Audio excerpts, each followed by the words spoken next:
Welcome to another Spike Life Sit Down. My name's Joe, this is Mike. What's going on? What are we drinking? In the bottle today, we are doing the Woodford Reserve Double Oaked Classic. Cheers. Cheers. And of course, you got to wash it down with a Modelo. So, a couple days ago, we put out an episode of a Spike Life news segment that turned a couple of heads, and we wanted to just do a real quick, easy follow-up for you guys with some additional things that have just been kind of hanging out there in the news. So Tim Waltz, Tampon Tim. Tampon Tim, old weapons of war walls, my man. The gift that keeps on giving. What can't we say about Governor Walz? Well, let me give you a recap. So, he wants to activate the National Guard, is that right? So, the National Guard.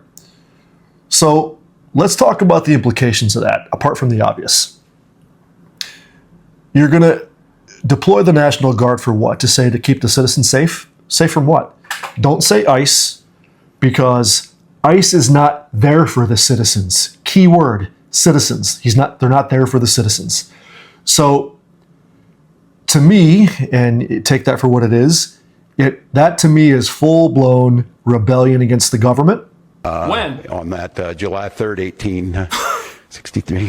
And I think now we may be in that moment that the nation's looking to us to hold the line on democracy, to hold the line on decency. He's calling for insurrection. Hold the line on accountability, and more than that, that's not accountability. To rise up as neighbors. Accountability means he's in jail. Say, we can look out for one another.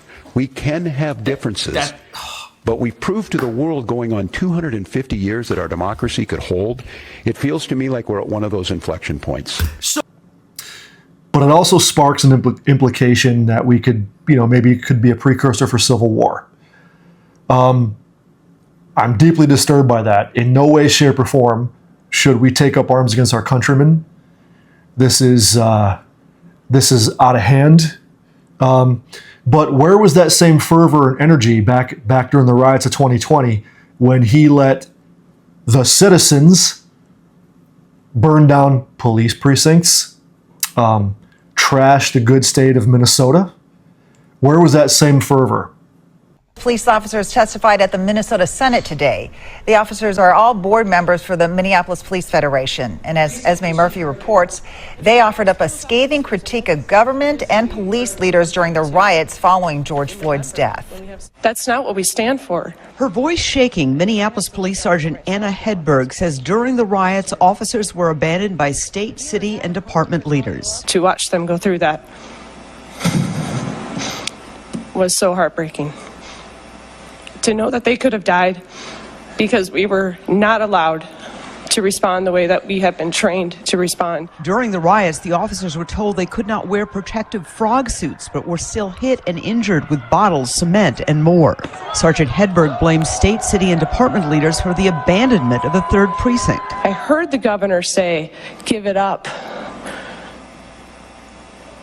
It wasn't directly to me, it was through a phone call. How the governor says, "Give up the precinct." I mean, that's demoralizing for this whole state. It's an open-ended question. Personally, I think the country is too far gone. That's a sad reality. Look, it's okay to disagree on a lot of things, whether it's politics or religion or just, mustard versus ketchup. I don't give a f***, right? But it's to the point now where Americans are divided. And to me, the only way back is as a nation, myself included, my brother included, is to humble yourself before your God and ask him to heal your land. There's no more justice in the courts. There is no justice in the courts. That's one of the big problems. All of this rhetoric from the left side about and even the right. Yeah. Standing up against a tyrannical government, standing up against, fascist leaders. this is just another form of it, just packaged a little bit more pretty, you know? I mean, in Tim Walz's case, you know, he's not a very well-spoken guy. So you see right through it right from the start. And you saw through it right on the campaign trail, too. You know, talking about deploying, the military to protect, Minneapolis citizens from the tyrannical Trump government. It's crazy. For what? What's going on in Minneapolis other than the fact that, like, Minneapolis has been under the microscope for all the Somali fraud that's been happening there lately? 100%. That I don't understand how the executive of your state is not aware of the fraud that goes on. So I tell you what,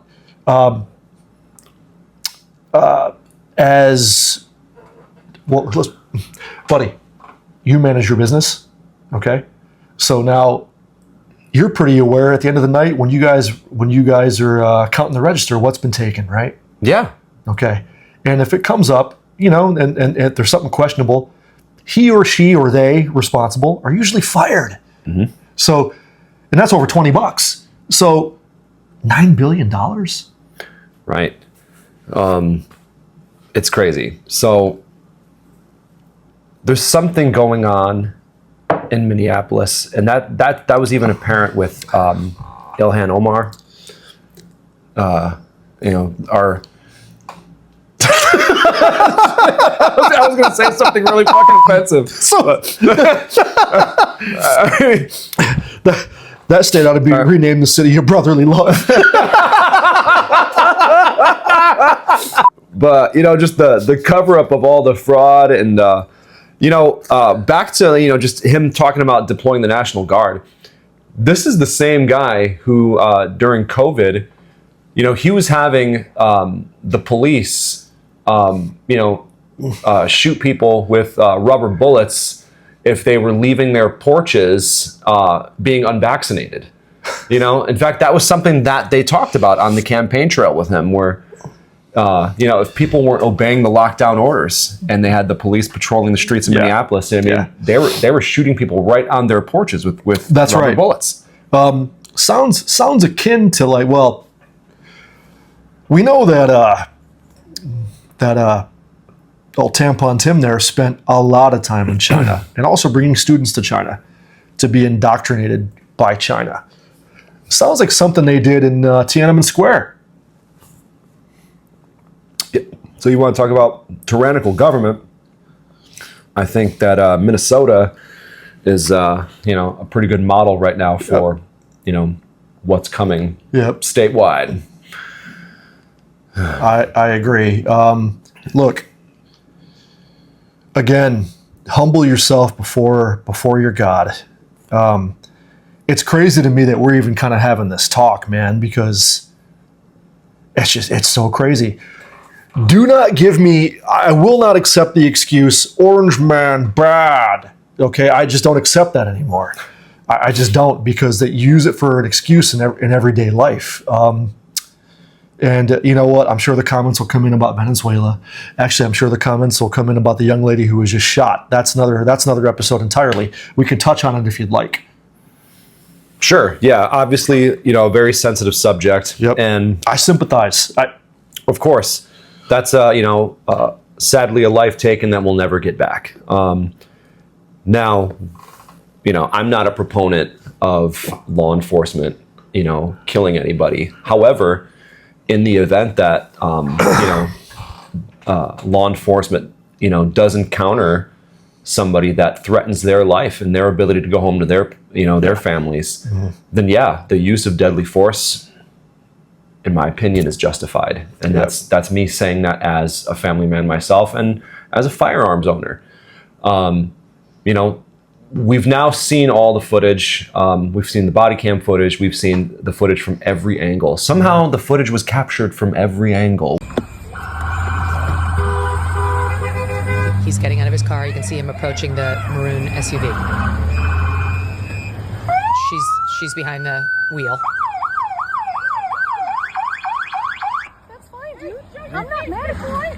Show your face. I'm not mad at you. That's okay. We don't change our plates every morning? That's her talking. I'm not mad. It'll be the same plate when you come talk to us later. That's fine. U.S. citizen, former fucking veteran. You want to come at us? You want to come at us? I say go get yourself some This lunch, is the wife. boy. Go ahead. Out of the car. Get out of the fucking car. Get out of the She's car. getting in. Whoa! Here it goes. You can hear her hit him. And by the way, Jesse, if you slow it down and you look at the screen grab of Renee Good's face, you can see she saw him. She's looking right at him. I mean, we have it here. You'd have to zoom in, but I did it on my phone. She clearly saw the officer and accelerated. I don't know that she wanted to run him over. I don't know what she intended, but it doesn't matter. What he saw was a dangerous instrumentality about to kill him. And that is why he opened fire. Your thoughts on it? Now she's dead. I just think it's so sad. But these are this is you start doing drugs. Please don't start doing drugs, Megan. Not that I'm concerned for you, but you start doing drugs, heroin. It's something terrible like that. You make choices, bad choices. They lead to other bad choices, which leads to other bad choices. And one day those choices get you killed. I've made a bunch of terrible choices in my life, many of which could have gotten me killed. And by the grace of God, I'm still here. But that's a woman who knows the whole background of how she got involved in communist politics, all the meetings, all the training, all the this or that, her and her wife. And they led her to Minnesota one day, and now she's gone. She'll never see the age of 38. And the terrible tragedy, as we talked about in the first hour, is the communist leadership that encourages these people, organizes these people, pays these people, billionaires, people in the media, Democrat politicians.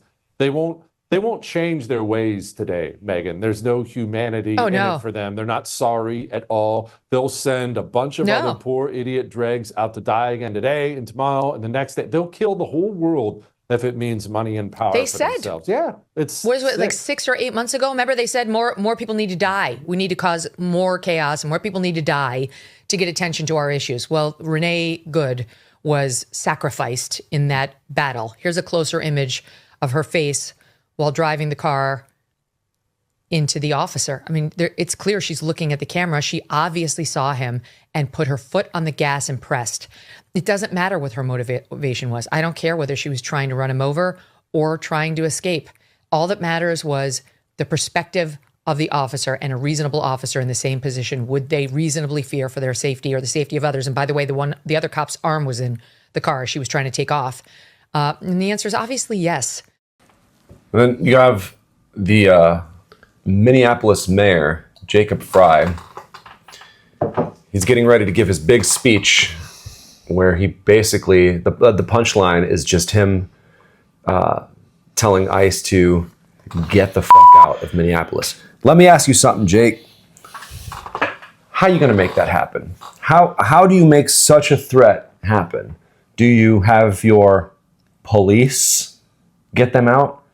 You want to get the police out of Minneapolis by having your police do the job. Good luck with that, man. Unbelievable. The double standard of these people is just, it really is an illness. It is. And what a ridiculous soundbite. That's all you people are just fucking soundbites. The left, since Obama, everything is just this pop culture fucking, clippable shit that they say. These pop culture fucking you know what? I'm gonna go down in history by saying, get the fuck out of Minneapolis. Talking about? What are you talking about, tough guy? Could you imagine that? Get the fuck out of Minneapolis. Cut. Was that good, Phil? Hey, did I sound tough? Phil. Hey, Phil, did I sound tough? That's for you, Jake Fry. Problem is, bro, these people drink beer for the taste. This is America. This is America with with real American beer, number one beer in America, Modelo. You know what? Come here illegally and make this shit. All right? We're gonna get canceled. Put yourself to work and make this stuff. Yeah. You're good. You can stay. Well, we've come to it. Yeah, I got to show this one picture real quick that I found of these protesters for Maduro. That had me dying. I have to show it. Can you believe these people? What is that? What is that? So in short, let's get this straight. You're upset at President Trump. The guy was the head narco. So not only was he the head narco, but the head narco became president of Venezuela, which they imported poison into our country, which is killing our people, our treasure, our youth. And you're upset that he was taken out of his seat of power? Forget the fact that they were already overrun by the Chicom's and the Russians for their resources. And forget the fact that they're virtually on our doorstep as far as having a pivotal point of power and resources. But you're upset at the president for doing something about it. Yo, I am predicting this right now. I guarantee you in a couple of months, Maduro's going to be Time's new person of the year.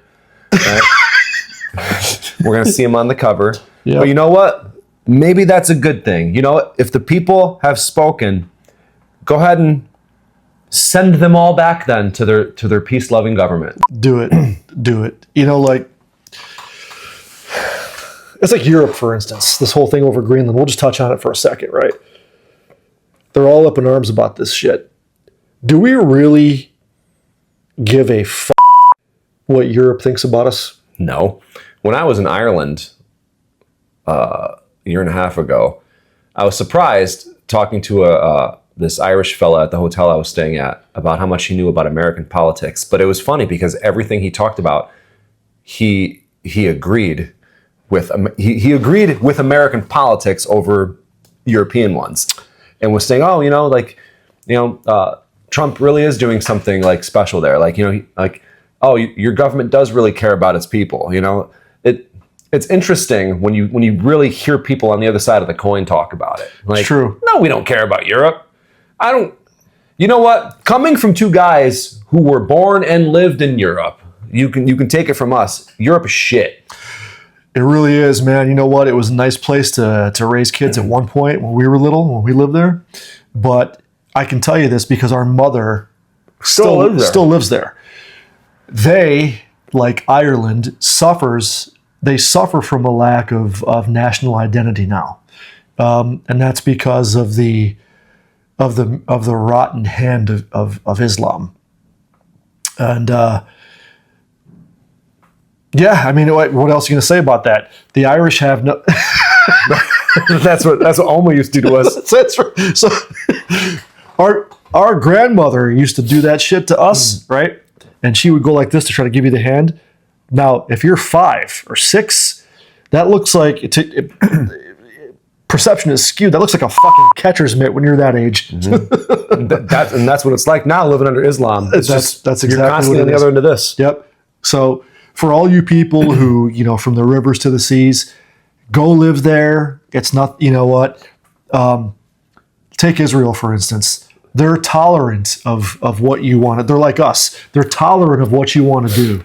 Go there with your nice colored signs and protest in their streets. They'll throw you off a fucking roof. Yeah, they'll throw you off a fucking roof.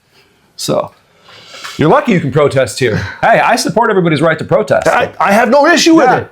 No issue. The only issue I have is if you're protesting and you're in the street and you're stopping me from going to work. That's a fucking problem. Work, dog. Okay, it's a problem when a pregnant mother's in a fucking ambulance and these multicolored haired fucking poontangs are in the fucking street stopping people from actually going to the hospital. Throwing rocks, dog. It's like I have a fucking problem with that. Other than that, I don't give a fuck. Protest.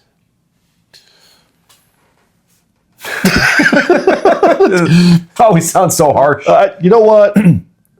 What you got in your pockets? Okay. this part might not be that interesting because we literally just did this the other day, but my pockets haven't really changed a whole lot. I mean, I still have the Chavez Redemption in my pocket. I'm still jealous, man. The only thing that I've had in my pocket all week, because I've had a really tough week at work with inventory and all, so doing a lot of writing, but I do have the Big Idea Design baseline bolt action pen in my pocket right now. I like it. I like it. Yeah, I love the all titanium. It's a nice pen. Yeah, it is. It really is a well put together pen for sure. Definitely my work pen. 100%. 100%. What you got? I've got, so the episode I think is already out or is coming out tomorrow. I think the episode I did on the Open Sea leather. I do have this nice Mountain Brew hat that Felicia got me for Christmas. Yeah. This So is cool. cool thing. Hey, for those of you who know, you know. But if you're not from upstate New York and you're one of our subscribers out of state, dude, Stewart's and Mountain Brew. Yep. It's Stewart's in-house brew. I've been drinking this for years and it was continued and I was pretty sad about it. But they came back this year, but now it's under Paradox Brewing. So indeed. It tastes I mean, to be honest, I guess it doesn't really taste all that different. It still tastes like shit. But I love the shitty beers. Shittier the better, in my opinion. Oh, but he likes a diaper diluted down and just, you know what I mean? Just so yeah. Oh, anyway, I got the Open Sea leather top cider mini. So again, in the video, this was a gift from my son Jacob and his lovely wife Corinne for Christmas, and it's just now starting to patina. So very nice, very cool, right? Yep, carrying that. What else? I got, like I said, always got my pocket crucifix. You never know, we're gonna run into a fucking vampire, right? So, yeah. Again, a staple in my pocket, you know? Zebra.